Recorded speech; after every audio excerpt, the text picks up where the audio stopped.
Oh,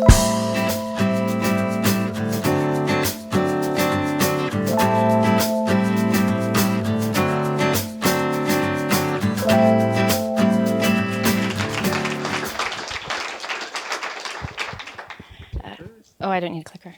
I'm doing this without slides and notes. We'll learn later if that was a good idea.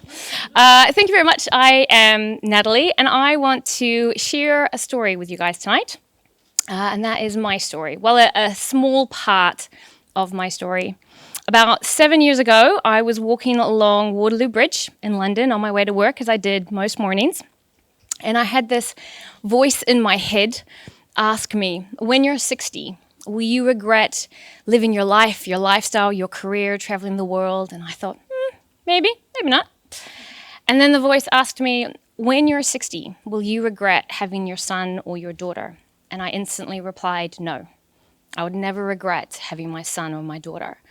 And then my initial immediate response was, to me, well, if it's something you would never regret, why the hell are you not doing it?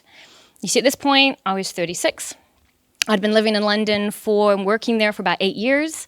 I've been single on and off for most of that, and there was nothing going on the horizon to indicate that was going to change anytime soon. So that began my journey to become what we call a single mum by choice.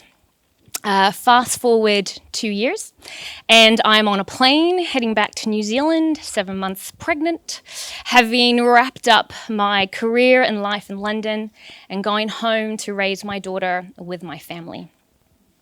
Fast forward around 15 months, coming out of that first year of parenthood, somehow magically surviving it with my daughter as well. And I started to look ahead to think, how am I going to provide for my family? What am I going to do? I spent the last 8 years as a contractor, working with major corporations in London. I won't repeat them. You all heard them. That's enough. And I considered applying the same work here in New Zealand, working for large corporations and helping them become profitable businesses. But when I looked at working here in Auckland, the 3-hour-long commute, having my daughter in daycare for 8 to 10 hours a day, I decided I did not give up my life and career in London to have a daughter to never see her. So for me, that was unacceptable. I had no clue how I was going to support my family without that, but I knew that was not acceptable to me, and I trusted that I would find a way that worked for me and my family. As I was kind of networking and trying to get out of the baby bubble, I met a few people who built businesses helping teach business owners their skills online. And I went, I can do that. I can teach people what I used to do for them, and I can teach business owners to apply it for themselves. And so began my journey into entrepreneurship, which I'm still on today and still loving. So why does this relate to wellness? Well, as business owners, we are surrounded by messages of what success should look like and what your success should look like. The 6-figure salary, which is now apparently 7 figures. I hope you all caught up. The hot dog legs by the infinity pool with the green juice.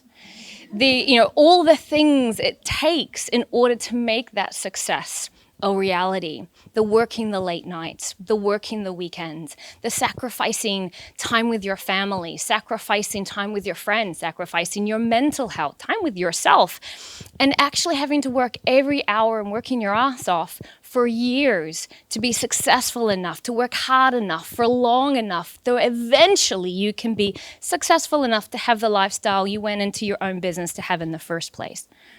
I'm here tonight to call bullshit on that version of success.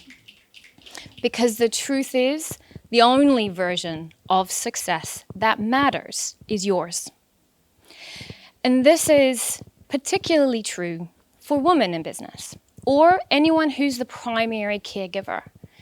Because for us, we have a really limited amount of time in the day to get everything done for our business.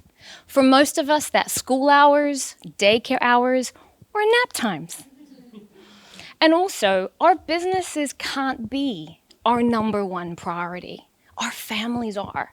We should also be too, but that doesn't even get talked about.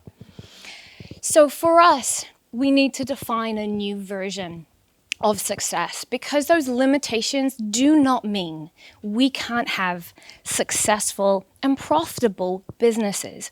But we need to define for ourselves what success looks like. So my ask for all of you here is to take some time this week, whether by yourselves, with your family, with your partners, whoever, and ask yourself, what does success look like for you right now?